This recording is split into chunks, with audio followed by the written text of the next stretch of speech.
One of my favorite and, in my opinion, one of the most integral parts of consciously manifesting is the practice of not reacting to the 3D. I say consciously because manifesting is constant and we do it whether we intend to or not. Once you decide what you want to believe about yourself and your life, then it's done. It's already taking effect. It is actually so insanely simple, and we often have a tendency to overcomplicate it. Why? Maybe because sometimes we can't fathom that it can be that easy for us to be in control. Anyways, it isn't until we take those same ideas about ourselves and our lives that we decided to live by and embody, also while relying on the 3D circumstances to give meaning to our lives for us, that our manifestations never come into fruition. I like to think of the 3D as the manifestation of yesterday's state of being, what you believe and so project, and when I watch that old story plays out, I can react from a place of knowing that this is the effect of old thinking physically materialized. I can have fun with it that way.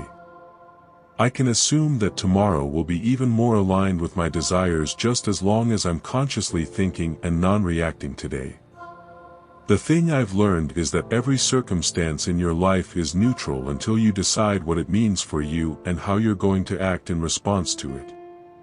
What you're consistently focusing on is created over and again, for as long as your focus remains there, and it may show up in many ways as many different experiences, that trigger the same underlying pattern of thought or feeling or belief, but it will be a pattern until you change your focus. Your mind is a mechanism that is constantly projecting its perception, and what ego does is use the external world as a way to prove your projections true to you. When all you think about are the circumstances you do not want, all you are creating is more of what you do not want. The goal is to reframe your most automatic thoughts, and that comes as a result of persisting in new ideas and beliefs, no matter what old thoughts are on loop in the background.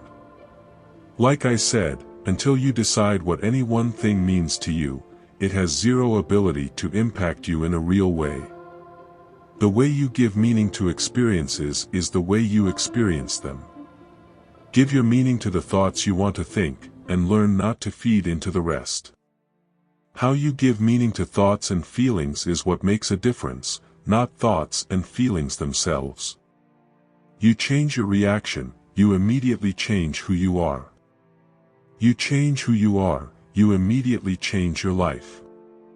One example is, if you want to affirm a physical change in your body, like weight loss or gain, shape, build, you name it, consciously speak to and of yourself like that's real for you now.